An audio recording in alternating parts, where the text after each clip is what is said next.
we'll get there. I'd like to introduce Mayor David Lansford for a few remarks. Thank you, Mr. Phelps. Appreciate everyone's concern over what's taking place in Clovis.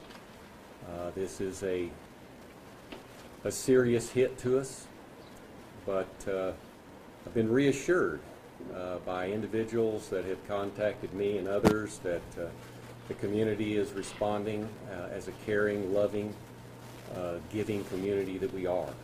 And so I'm delighted to report that after the initial shock of yesterday, that the people of Clovis are rising up. Our thoughts and prayers continue to go out, particularly for the two ladies that lost their life and their families.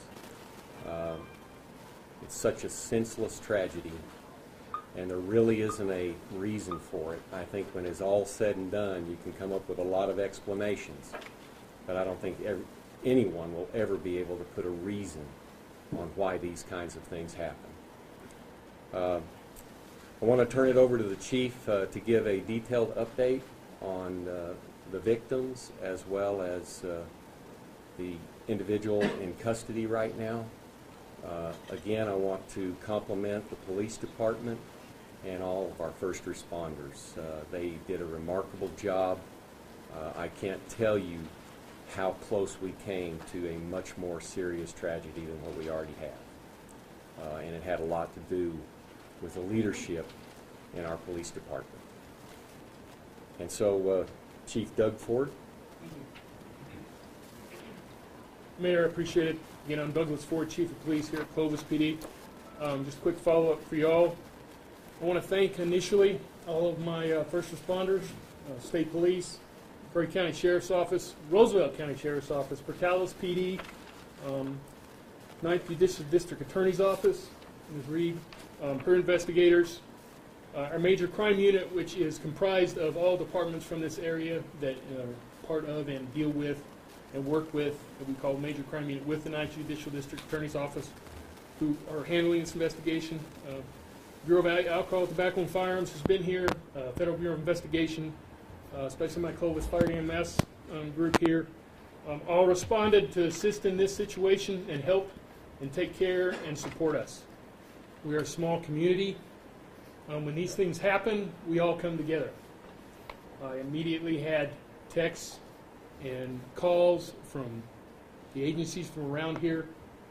We initially already had Curry County SO right there because it was across from the Sheriff's Office, but they all came to assist and help us. And that's how this area is. We help each other, and we're here for each other because of the size of what we are, and they all did a great job. I'm going to give you a follow-up on our victims and status, names and ages. I'm going to start with our two deceased. Wanda Walters was 61 years old. She was a circulation assistant at the Clovis Carver Library. She was one of our city employees. Christina Chrissy Carter was age 48. She was a youth service librarian at Clovis Carver Library. Our two deceased in this instance were family to the City of Clovis employees. Our injured, Jessica Throne, age 30, is a circulation assistant. She's in serious condition, just completing surgery. Alexis Molina was age 20. She's in serious condition, expected to recover. Her little brother, Noah Molina, is 10. He's in stable condition and also expected to recover. And Mr. Howard Jones was age 53, is stable condition, expected to recover. They all are at UMC, University Medical Center in Lubbock, Texas, being treated and cared for, and are in the best of care right now. As many of us know from this area, UMC is a level 1 trauma center for this area, and that's where a lot of them will go to, and that's where they all ended up. The suspect is a Nathaniel Ray Jewett. He is a juvenile. He is in custody at this time. They're currently looking at filing the petition. He will look at charges of 2 first-degree murder counts, 4 assault with intent to commit violent felonies, 4 aggravated battery, deadly weapon, with 1 child abuse charge. All of this stuff will be filed through the district attorney's office into the courts. When we get to the issue of any questions on the particulars of that, I will refer to Ms. Reed to answer those, since she is our district attorney for the 9th Judicial District. That is currently where we're at with those people. The library, as you most already know, is still being processed by my crime unit and doing the secondary checks of everything and processing at this time. Not sure when they will be totally completed, but that is still in process at this moment. That's basically where we are at this time in the investigation. I will go ahead and take any questions. What do you know about a motive? Motive we're still looking at this time, and we're still going through the information and what we have and have gained and obtained. So we're still working on that. Chief, do you know any of the victims? Not to our knowledge. Can't tell you. Chief, I've been told there was a larger group behind this. Do you know anything about that? No. And a potential threat against the school? No, we have not found any credible information about that. We have done follow-ups on the same information, and nothing's been found of that. Are you speaking specifically about this online group, the entity? Can you dispel any rumors that that's something that... It's just a group that apparently a small group had put together and were involved with, and it was them, that little small group. But we have already spoken with all those individuals and followed up on all the information. And you're not considering that a threat? Not at this time. Oh, okay. Will the minor be charged with a That's a question I'm going to let Ms. Reeve address. So questions on that, I'll let her look at. What do you know about his actions? One at a time. Okay. Hold on. Let's let him go first. Go ahead. What do we know about his actions once he entered the library, and then your subsequent response? Well, at this point, we know he went in there and did the actions he did. We are still reviewing the video, and because we're still in that part of the investigation, I don't really want to address that because we're still reviewing to find out exactly what happened. We've still got to put all the statements we've gotten, continue speaking with people to figure out the entire process that took place. And can you tell us about the interaction your officers had to bring this to a close? In reference to, I'm sorry. How this all ended as far as he surrendered? Yes, he did. I'm sorry. Whenever officers made entry in there and contacted him, he immediately gave up. Chief, can you talk about his pastor had said that he had been in some sort of incident at school on Friday? Yeah, we are aware of the fact that he had been in a couple of fights apparently last week, and that the last one on Friday apparently had him suspended from school because of the altercation. Is he being held at the juvenile center or the detention? No, he's held at the Curry County Juvenile Detention Center right now. Do you know which kind of weapons were used in this? At this point, we're still looking into that and getting all that information. I don't want to address that at this point. Is there more than one? Yes, there is more than one. We were told by a family member that it's possible he had indicated to a few people that this was something he was planning on doing, or at least he had hinted at it. Is that part of the investigation? Yes, that is. That's stuff we're still trying to look at and put together and figure out exactly what was going to happen and why he was doing what he did. Okay? Mr. Reed? He spoke about having possibly a suicide note at one time. Were there other documentations of any kind? We're still looking at that. We're still gathering information. I'm going to let Ms. Reeve address the issues that they had for the charges. Go ahead. Thank you. I'm happy to address any questions about the actual criminal process. Somebody asked if he was going to be charged as an adult. The way the process will work is tomorrow I will file what's called a petition since he is a juvenile. And then within 48 hours we'll have what's called a detention hearing where the judge will decide if he's going to hold the juvenile or not. And then we do intend to file a motion to seek adult sanctions, which will move that into the adult court after we go to the grand jury, which will be next Friday. If the grand jury indicts, then we will then be on an adult track with this juvenile. Is there any other questions about the juvenile court process or whether he's going to be tried as an adult? Mr. Reeve, as a juvenile charged as an adult, will he then be incarcerated in an adult facility? And while he's a juvenile, he will stay in the juvenile facility, even if he's being charged as an adult. This may be a rudimentary question, but the charges, the actual first-degree murder charges, do the charges remain the same whether he's charged as a juvenile or an adult? Well, right now they're considered delinquent acts, and then when we do a motion to seek adult sanctions and we go to the grand jury, they then are considered felony offenses to whatever degree they are. And of course, a first-degree murder charge carries a life sentence. If he is convicted at a jury, he will be what's called a serious youthful offender, and the judge can sentence him as an adult. As far as you understand from your pre-trial research, I mean, has he ever committed a crime before? Has he been on the radar before? I can't answer that. Okay. So you said he's a juvenile, is there an age? Yeah, I heard he was 16. 16 years old. Can you talk more about, you said they had more than one weapon? I'll defer those questions to Chief Ford. Yes, we do know he had 2 handguns. I can't give you exactly what they are at this point. We're still dealing with processing all that information. Chief, do you know who they belong to? At this point, I can't tell you. We're still doing the follow-up with that and working on that with, that's what ATF's helping us run all that information. I was told he had a pocket knife on him too, is that true? Ma'am, I'm not sure, to be honest with you. How many shots fired? At this point, we don't have that information. That's still part of the initial investigation, and we're still trying to gather all the information that we have on that and review all the video. So I don't have that information. Yes, sir.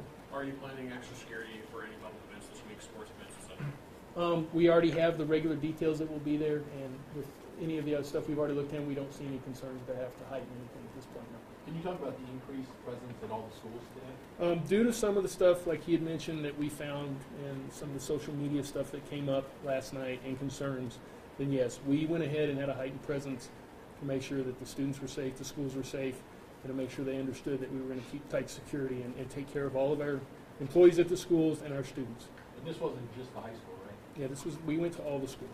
We made sure we were covering all those areas, and we'll continue.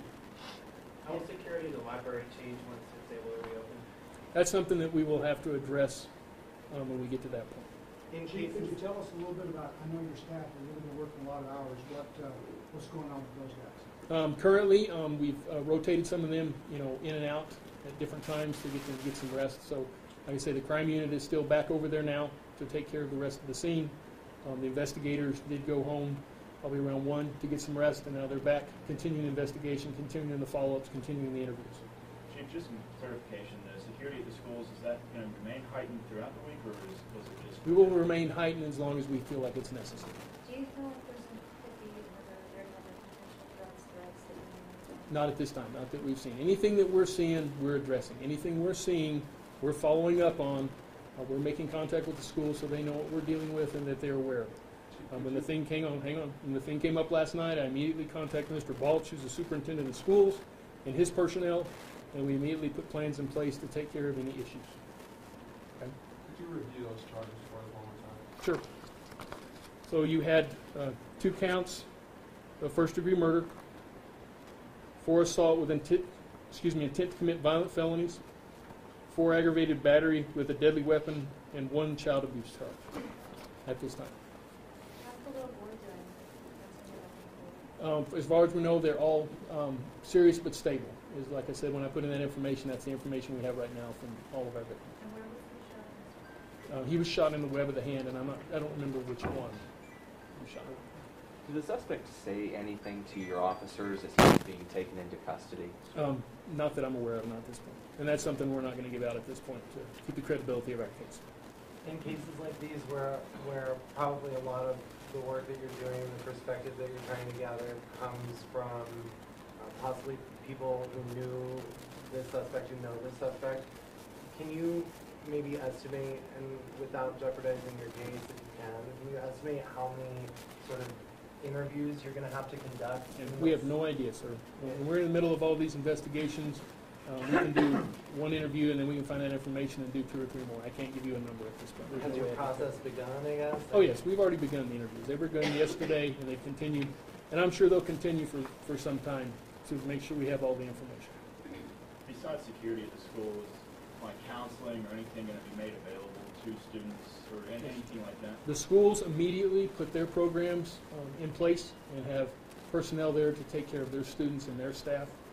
We already have our program in place where we take care of our staff, our officers, our fire EMS personnel, anybody involved. We have a group here that is taking care of our people. So all those were put into place immediately.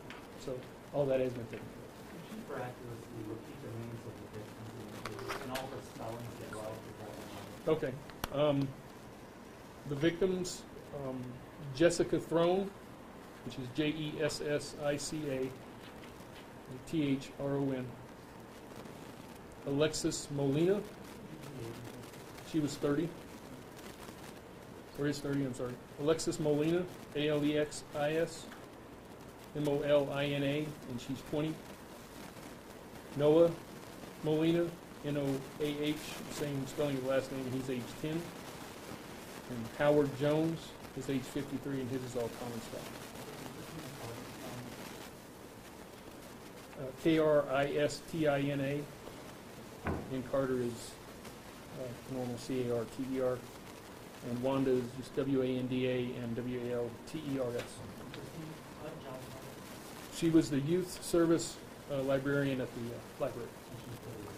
No, she was 48. All right, Chief, one other question. Yes. Was there another arrest made this morning for freshman? No, not that I'm aware of. No, not for this. Nothing bail related, not related? Not for this. Right.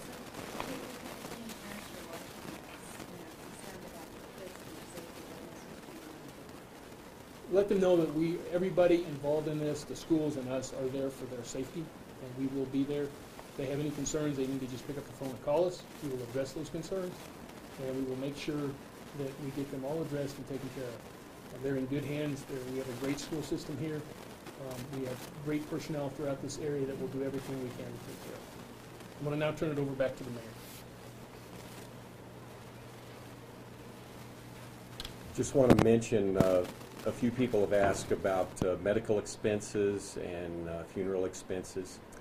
Those are fully covered through a victims organization sponsored by the state of New Mexico, and the governor may address that here in a moment.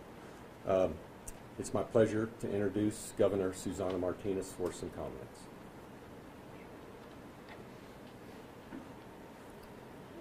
Good afternoon. First of all, I want to say that our thoughts and prayers are certainly with Wanda Walters and with Christy Carter, their families and their loved ones in the community that saw them every day in the library, and their children grew up with them. I've heard so many wonderful stories about them. Please keep them and their families in your thoughts and prayers. I also want to thank the Chief Ford, and his amazing team. Because of their immediate response to the library and what was going on, more lives were not lost. Chief Ford was the first one to go in through those doors and to make sure that no one else was going to be killed along with his team. They are our heroes. Right now, there are a lot of questions that we want answers to, and we're going to have to wait for the investigation to continue. But in the meantime, these questions that we have will be answered with time and with great care by this law enforcement agency and the cooperation of others that will make sure that the investigation is carefully done. There's no doubt that we're going to have questions that are paramount that we want answered, and we want them answered now. But what I'm asking for now is for strength. It's strength to comfort those who are hurting within our community, those who were injured. We want strength for our law enforcement officers and those who are first responders, and strength to remember the community of Clovis that can and will come together to deal with this horrific act. Clovis has seen other terrible situations, but you have always come together as a family and as a community and with great strength and rebuild. Never forgetting those that have been lost or hurt, but always remembering that you are a single community. I want to tell you that New Mexicans have this entire community in their thoughts and prayers. I have asked that the state police and any state agency provide any and all resources to this community. Those that were injured will have the services, any kind of medical services that were provided to them, paid for by the Crime Victim Reparation Commission. Also, funeral services will be paid by the Crime Victim Reparation Commission as well. Anyone needing counseling that was in the library because of what they experienced and saw also will receive any kind of counseling or therapy that they feel is necessary for as long as they feel is necessary to make sure that they can move forward after this incident. Again, I ask you to keep in mind the bravery that took place to make sure that we did not lose any others, but to also remember those that here, our family members, neighbors, friends, relatives. They were wonderful people, and 2 of them were lost. And we do not want to put fear in our children. We want them to make sure that they feel secure, and that's what the law enforcement is going to do. And that's what teachers are going to do, and people in our schools are going to do, is to make sure that we share with them the accurate information, not guessing and not too soon until they're sure that it is positive, accurate information provided to the public. I appreciate you being here, and please keep them in your prayers and your thoughts every single day. God bless you.